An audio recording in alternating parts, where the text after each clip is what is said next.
One of the things that we like to think about when we think about AI is it provides a fair, unbiased mechanism for candidates to be assessed.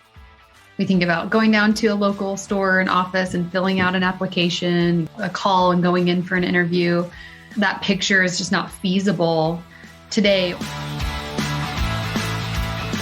Welcome to the Joy Powered Workspace podcast, where we help HR and business leaders embrace joy in the workplace. I'm Susan White, owner of Susan Tinder White Consulting, an HR consulting practice. Joining me is my co-host and dear friend, JoDee Curtis, owner of Purple Inc. and powered by Purple Inc., a professional network I'm part of. Our topic today is AI recruiting trends. We want to explore the use of artificial intelligence tools that companies use to find qualified candidates faster and trends that are emerging in this space. 3 years ago, we launched an episode of this show entitled AI in Recruiting, and we received lots of feedback from listeners that they wanted to hear more. Well, the world has changed dramatically in the last 3 years, and finding the right talent is harder now than it ever has been. And what we really recognize is that there's not enough talent acquisition professionals to really carry the load. So we think using artificial intelligence is something that we should all at least be exploring. Yes, I'm excited to learn more about this today, too. I was fascinated when we talked about it 3 years ago, and I feel like it's a whole new world again. Exactly. So our guest today to help us navigate this whole new world is Anthony Reynolds and Lindsey Zuloaga. Anthony Reynolds is the CEO of HireVue, and Lindsey is the Chief Data Scientist at HireVue. Anthony and Lindsey, we are so glad that you're here. Our first question for you today is, what are the most common AI tools companies are using in their talent acquisition efforts today? Thank you, Susan. Thank you for having us. And I'll start. First of all, I think increasing candidate volume at the top of the funnel and speeding up time to fill are two of the most important things that companies are looking at today. And that goes across industry. When you think about HireVue, we've had a very strong history and really invented the market space around video-based interviewing and using AI in the video-based interviewing and assessments. But I think a very strong inflection point was in 2020 during COVID. And this idea that video interviewing has really become a mainstay for any organization in their hiring practices. And we like to think about it in terms of our segmentation of early grads in internships, wage earners and hourly employees, and then professional employees. And so we see the use across all these different segments from a video and assessment based, all powered by AI. You talked about speed there. What are some of the ways that you think AI tools enable companies to find qualified candidates faster? Well, I think it starts with the structured interview process in helping find qualified candidates. It's a competency-based model. And one of the things that we like to think about when we think about AI is it provides a fair, unbiased mechanism for candidates to be assessed, both through video-based interviewing, on-demand-based interviewing, as well as our assessments. And it really enables that consistency when you set a set of job competencies that can be used consistently across the qualified candidates. And it's just a much more efficient way to move candidates through a process, especially when you're an organization that's processing sometimes tens of thousands and even hundreds of thousands of candidates, as we have in some of our customers, as they look for applicants to fill their early new grad as well as internship programs.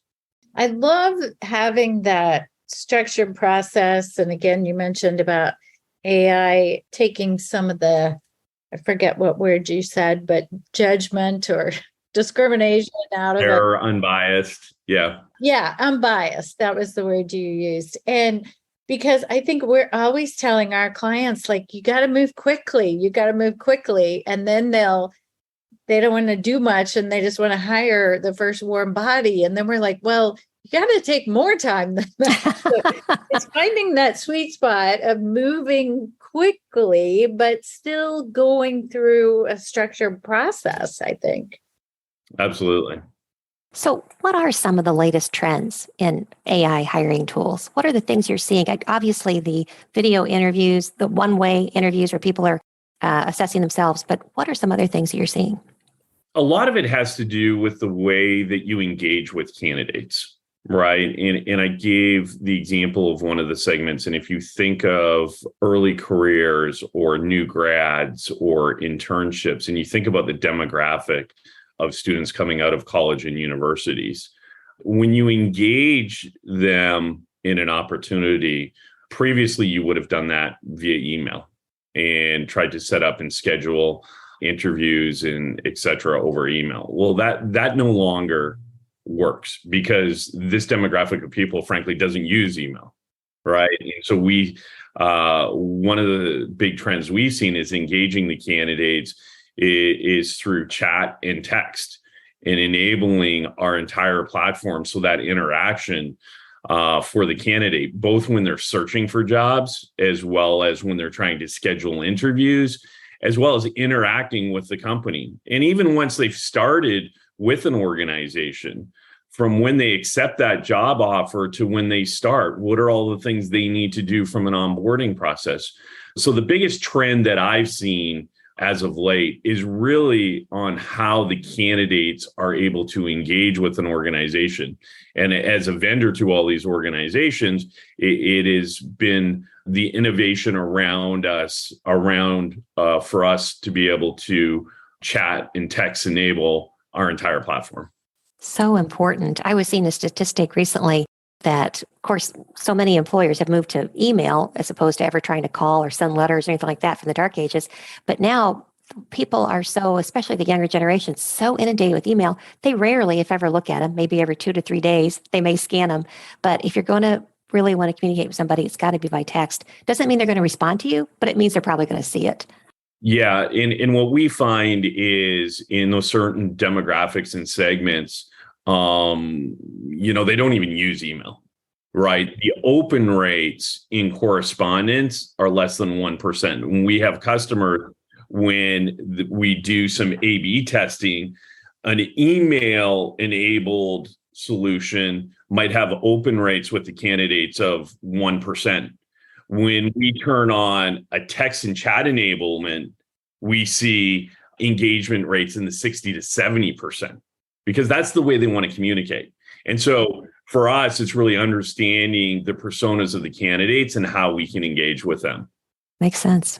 I bet the voicemail open rate is even lower. I know I'm always leaving my kids voicemails and they're like, Mom, nobody listens to voicemails anymore. And I said, but you can listen to your mother's, like voicemails. Well, now they transcribe those for you, so it should be easier. There you go. You're right, Lindsey. That's exactly right. So, and what are the benefits of text solutions like assessments, for example, versus just reviewing traditional resumes followed by in-person or virtual interviews?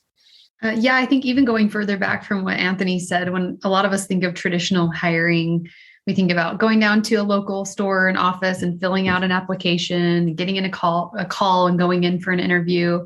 That picture is just not feasible today or for even the last couple of decades, because we have this volume problem of hundreds or thousands of applications for every job. So it means that typically, without new technologies, applicants are just getting kind of randomly ignored or selected, or a lot of biases come into play. Biases in hiring are pretty well documented and they've been studied quite a lot. And there are a lot of problems also with tools that were introduced to kind of deal with this volume problem initially. Things like keyword search in resumes, which a lot of candidates know kind of how to game that. And there's a whole area of figuring out how to get around these resume screeners and things like that.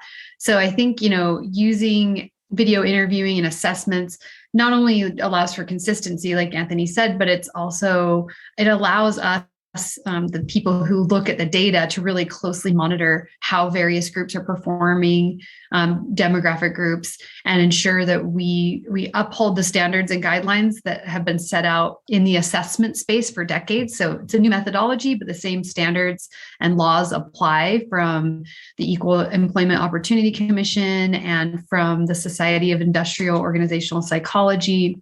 These are people that have been thinking about pre-hire assessments for decades.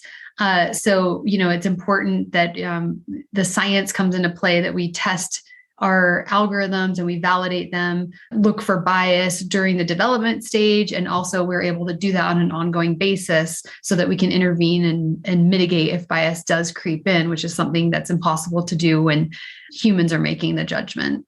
Right. That makes sense. And really, I guess to piggyback on that, a lot of the things you talked about is really about how you're approaching the ethical development of AI. Anything else in that arena that you think is important for our listeners to understand when you're thinking about creating a new assessment or a new approach? Anything else, any other factors that you take into account? I'm sure you get a lot of pressure from businesses because they want the very best talent and they think that whatever their profile is so unique. But how do you challenge that? How do you approach it in the most ethical way? Several years ago, we laid out our principles that kind of guide our decisions and how we think about developing our products. A lot of that is asking how technology affects people and trying to look at it from many different perspectives. It's easy for us to imagine our customers' perspective, but their candidates are important to them as well. So there's all these people that play a role in the hiring process and thinking about where each of them is coming from and what kind of risks or concerns they might have. We, our development process is, like I said, very much based in IO psychology science that's been around for a long time. We need to ask relevant questions that measure competencies that are important for that particular job. So there's always, kind of a tweaking of specifically what we're looking for in this case and not just using one algorithm for everyone. Obviously, every job is different. So we're always performing research. We're always looking to improve and understand more. And then lastly, I think something that's really important is to just get the weigh-in from other people. So we collaborate a lot with third parties, legislative bodies, researchers, activists, et cetera, to just get feedback on our approach and bounce ideas off of people who are experts in the space to make sure we're doing things right.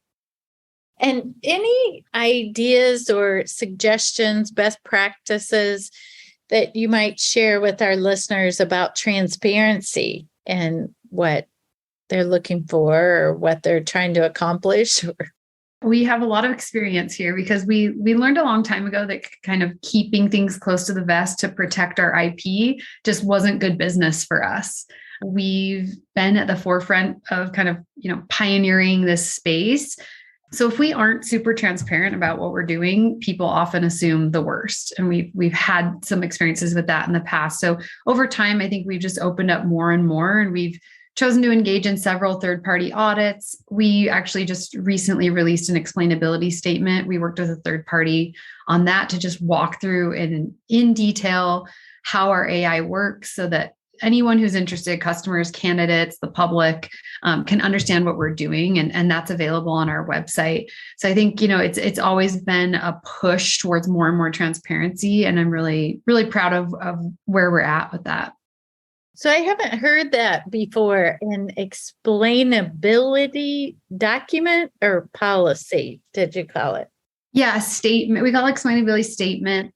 We worked with a group in the UK who's working with AI in many different areas to kind of build this out. And some of it is important or will be probably important legally as well when we have, candidates who want to understand why they got the score that they got and understand how the system works. So we're seeing that pop up in Europe, but also in many different states in the US of kind of, legislation around explainability and transparency and kind of having that ready for when people, question the process that they went through. We want it to be really clear, what were we looking at? There's a really big difference between, saying we're just feeding raw video into some black box and we have no idea what it's doing versus here's what we're measuring, and we're looking at your language, and here's how we trained our model, and this is what it's predicting. Often that is hugely valuable to people, and kind of the difference between those two scenarios, right? Love it. Absolutely. So being that I'm in Indiana, next door is the state of Illinois. And of course, they got a lot of press over their Artificial Intelligence Video Interview Act that went into effect back in 2020. To my knowledge, that was like the first big one. But are there other things happening at the federal level, or is everything really, as you said, you've got some stuff happening in the UK and in various states? What is happening on the landscape? Yeah, I mean, I think Illinois was one of the first states to bring in regulation. And first off, I'd like to say, HireVue welcomes this government guidance around the use of all hiring technology as it encourages transparency. As Lindsey mentioned, there are other things going on in New York as well as California. But one of the things we've chosen to do at HireVue is really lead from the front. And in doing that, we created, as Lindsey mentioned, this AI explainability statement. And essentially what it is a 30-page white paper that really details how we create, train our AI models so that people understand, and we provide that clarity and visibility. And it's all in the spirit of openness. It's all in the spirit of making the process fair, unbiased. And we always think about it in doing it for good, right? And so when you think about HireVue and how we're transforming and democratizing hiring and how we use AI, it is with those principles in mind: the openness, the fairness, the unbiased, as well as, always thinking about how we do this from a perspective of good. Lindsey, I don't know if you want to share anything else related to this, but yeah, I think to your question about, we don't see anything in the near future coming from the federal level. We actually hope there would be something, because it would be a lot easier to keep track of. But so far, it looks like the states are going to be creating their own laws around this. So we kind of have to keep up. And we want to be a part of the conversation. Obviously, as practitioners, we have a unique perspective on what's kind of feasible and what sometimes, what lawmakers might think would be advantageous to candidates actually could hurt them in the real world of how these things work. So we think it's important to kind of be a part of the discussion as those laws are formulated. Yeah, makes sense. Well, and obviously we've seen lots of changes in the past couple of years around hiring, but any key trends that you've noticed going through this great resignation, but in particular?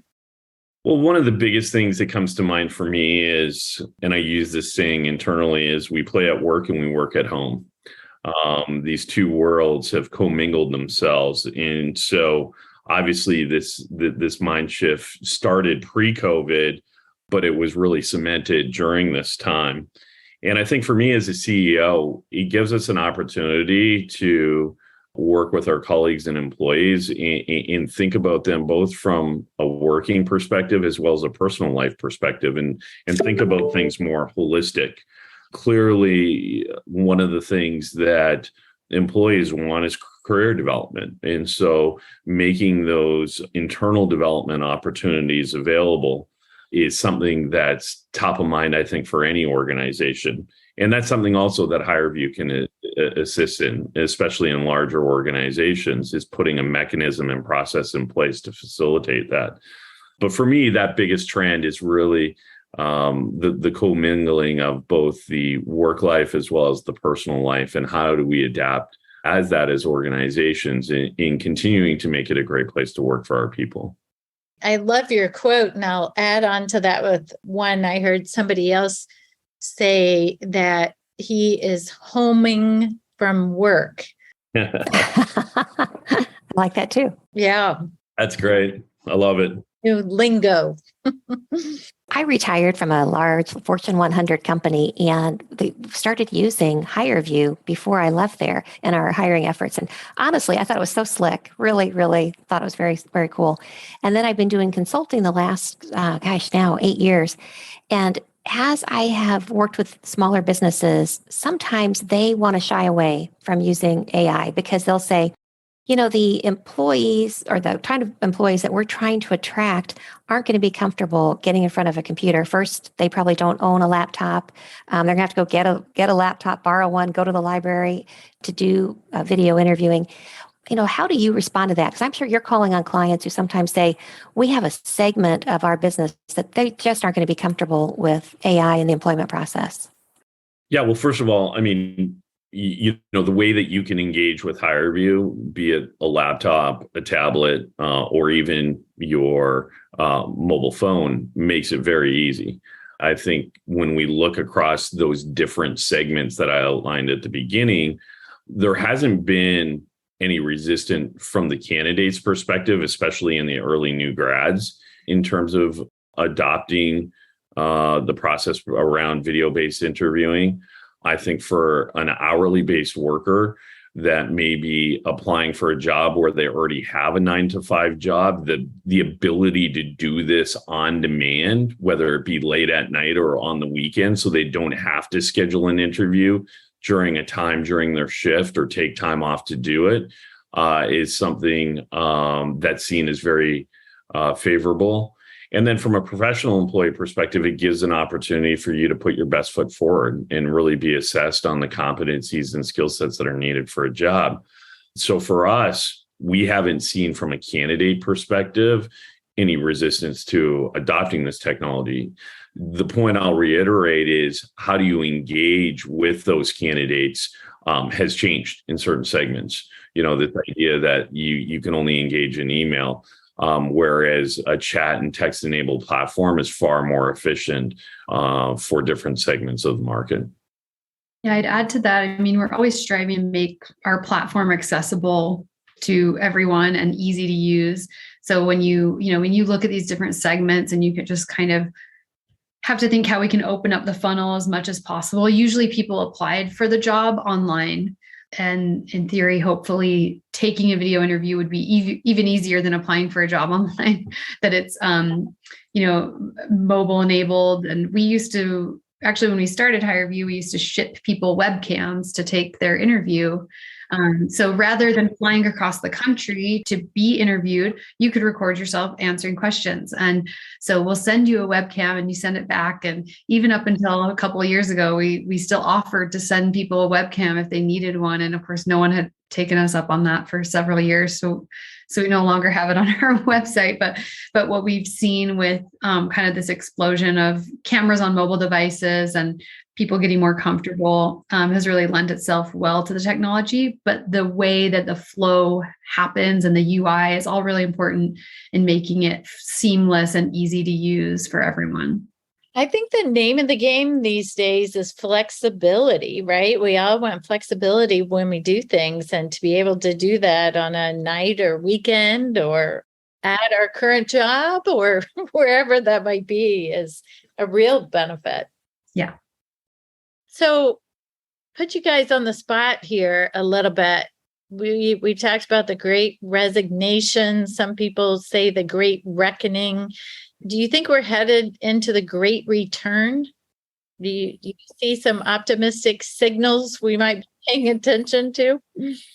Well, I'm very optimistic about the economy in general. Obviously, there's some concerns from a consumer perspective around inflation. But I think when you look around the world, not just in the US, economic growth and the opening up of the economy continues to outpace any of that inflation that we're seeing. And whether you're an airline, a hotel, a cruise line, a retailer, a hospital, there's so much demand out there for people and filling jobs, of getting the right people in the right jobs at the right time.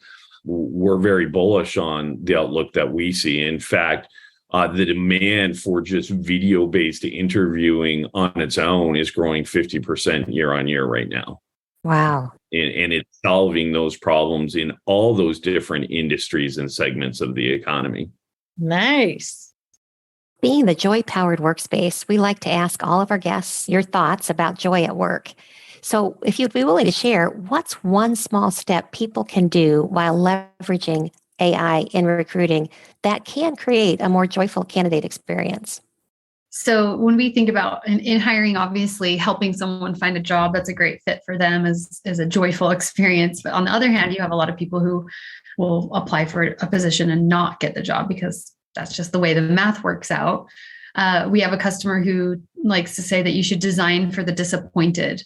So either way, you want to make that experience feel personal and that they learn something from it and to not waste their time, right? So kind of like I mentioned before, I think these older hiring technologies that addressed the volume problem made candidates feel ignored. And there's this concept of the ATS black hole, like you submit your resume to this applicant tracking system and you type in all the fields after you already uploaded your resume, and then you press send and you just never hear anything ever again.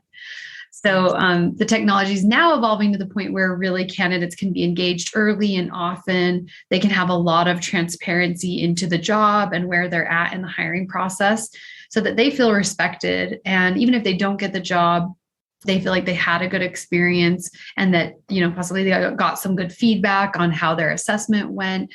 So it wasn't, just a complete waste of time for them. So that's something I think about a lot when I think about joy, is this kind of concept of trying to bring the most joy as possible, even to the people who will end up disappointed in this process.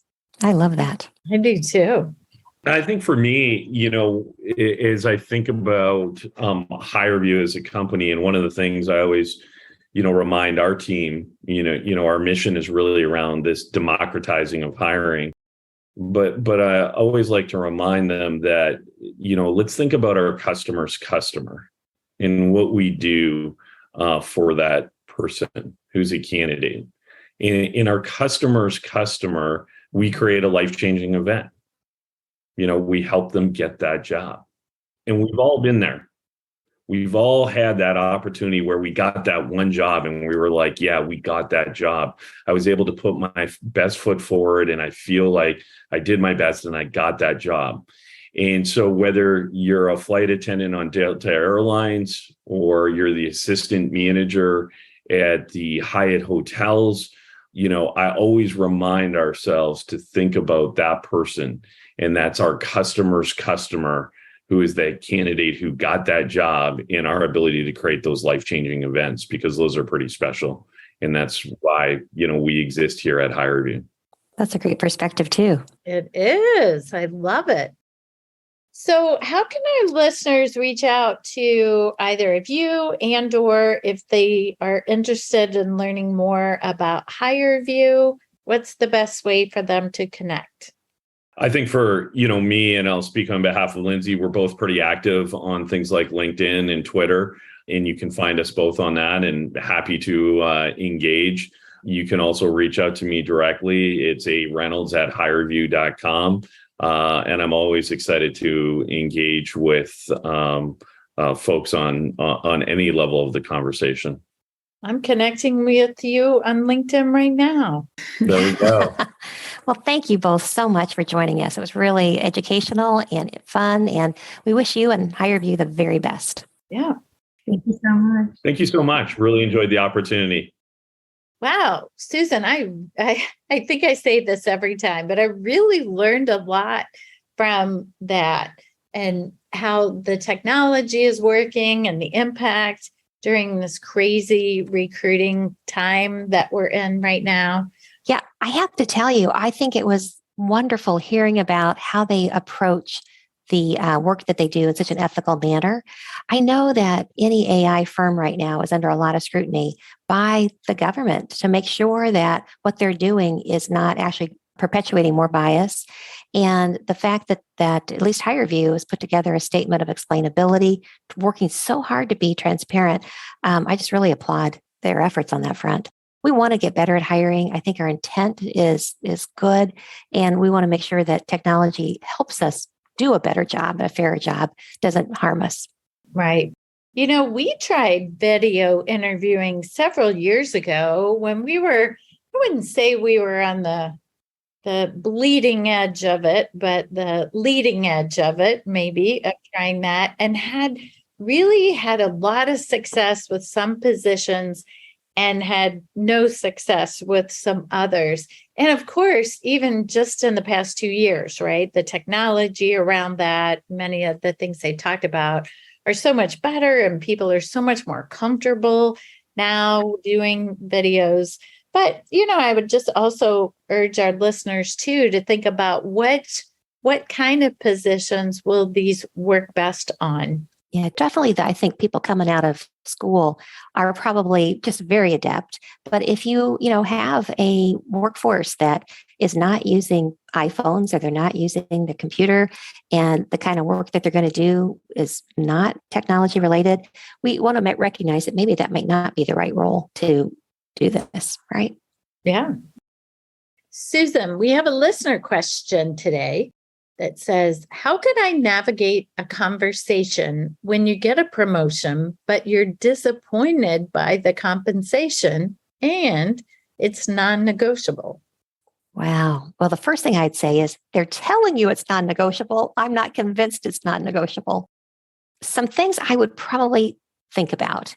First, make sure that you've done your research. Benchmarking outside of your organization. Look at some salary surveys for your industry. And if you don't have access to that, then go out to the generic ones like salary.com, payscale.com, glassdoor.com. We actually did an episode of the Joy Powered Workspace podcast back in February of 2017 that was entitled Successful Salary Negotiation. I think some of the tried and true tactics are there. Specifically, reaffirm their decision to hire you. Whoever gives you an offer, take a moment and thank them for it. You can certainly share your delight up until the point you need to become a little bit somber in that conversation and say that there is just one element of this promotion package that you need to consider before deciding to accept or not. Now, realize when your employer gives you a promotion, they aren't even thinking that you want to sit down and think of whether you want to accept it or not. They think you're just going to say, yes, absolutely, I'll do it. Right. Yeah. But recognize that you always have a choice. If they come back to you with a very teeny tiny increase, you realize you're going to be doing more work, have more stress, more worry. You might decide to respectfully decline. So you do have a choice here. Now, let's say you've already accepted the promotion and you find yourself in the new role. I would try very hard to get some early wins in that role. So that's going to show them they made the right decision in promoting you. But as soon as you have those wins, I think that it's smart to circle back and say, you accepted this job and this promotion at XYZ pay, and you feel like it's going really well. Could we revisit the timing of my next review? Rather than waiting for the annual review cycle, could we get together at the end of the quarter or at 6 months mark and really talk through? And at that point, then maybe that research you hadn't done ahead of time about benchmarking what people in your role outside your organization are earning, that might be the time to sit down and introduce that info. I think that's great advice, Susan. A lot of, somebody told me one time, how much do we want to make? And that the answer for most of us is more, right? We don't always know. Yes. We don't always know how much more or what, but we all just want more. So sometimes we get expectations in our mind of what we think that is. And so definitely doing your homework on that. And then I like too to say, try it out for a bit. I mean, if you don't negotiate at that point, then try it out and prove to them that you're more too. That's right. Well, good luck to you. Well, listener who sent us that question, I wish you the best on that.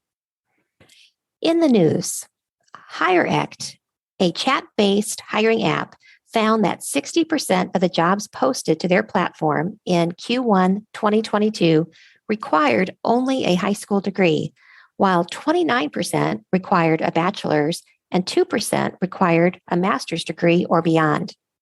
This could be another indication that employers who historically used education requirements as a knockout factor may be lessening that practice, and skills based on hiring that we highlighted in one of our earlier podcasts is truly getting increasingly popular. For some good insights on this topic, take a listen to our episode that dropped September 27th, 2021, entitled Finding Quality Talent Using Skills-Based Practices. Great advice. And thanks for listening today, and make it a joy-powered day. Thank you. If you would like SHRM recertification credit for listening to this podcast, please visit getjoypowered.com/SHRM. You'll find an evaluation of the podcast, and once you complete the evaluation, you will see the SHRM recertification credit code and a link to a proof of participation certificate. Again, that's getjoypowered.com/SHRM. Thank you for listening, and thanks for your dedication to the HR profession. Thank you for listening. If you liked the show, please tell your friends about it and let us know what you think by rating and reviewing us on Apple Podcasts. You can learn more about Joy Powered at getjoypowered.com. Check out the Joy Powered shop, where you can order our books, journals, and other items that power our joy at getjoypowered.com/shop. We're at Joy Powered on Facebook, LinkedIn, Instagram, and Twitter, and you can email us at joypowered@gmail.com. We hope you tune in next time. Make it a Joy Powered day.